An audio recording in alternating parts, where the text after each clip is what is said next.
Hi guys, morning. Katabi ko yung pamangkin ko. So, may naisip akong prank kay Mike. Yung bahay kubo. Kapag ka nagawa niya yun, meron siya sa aking isang kalyosi. Sana all. Let's go. Kisingin natin. So, dito nga pala kami sa South Bilano, sa May 13, sa bahay namin dati. Dito kami natulog sa may kapatid niya. And, tulog pa.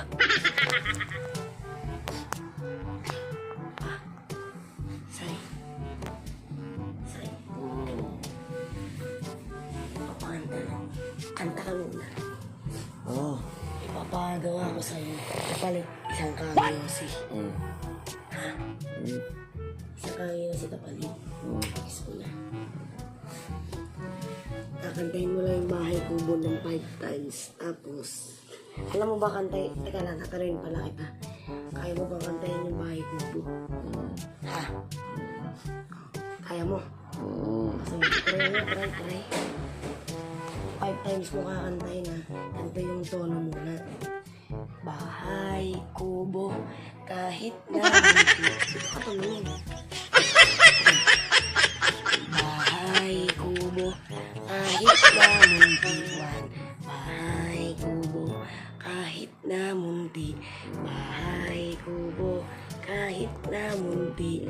Bahay kubo, kahit na munti. Bahay kubo, kahit na munti. Okay, na. Ikaw naman, pag nagawa mo, kanta yung bahay kubo, meron kang isang pangil sa kapatid. Ha? Go. Bahay kubo, kahit na munti. Bahay kubo, kahit Ganyan ba yun? na munti. Ay, hindi ganyan yun. Oo. Ayusin mo, wala kang yosi. Dumilad ka kayo. Bahay kubo, kahit na munti. Bahay kubo. Ayusin mo. Ganyan ba yun? Bahay kubo. Dumilad ka nga. Pakita ka sa camera. Bahay kubo, kahit na munti. Ano ba yun? Akala ko pa kaya mong kantahin. Alam mong kantahin yung bahay kubo.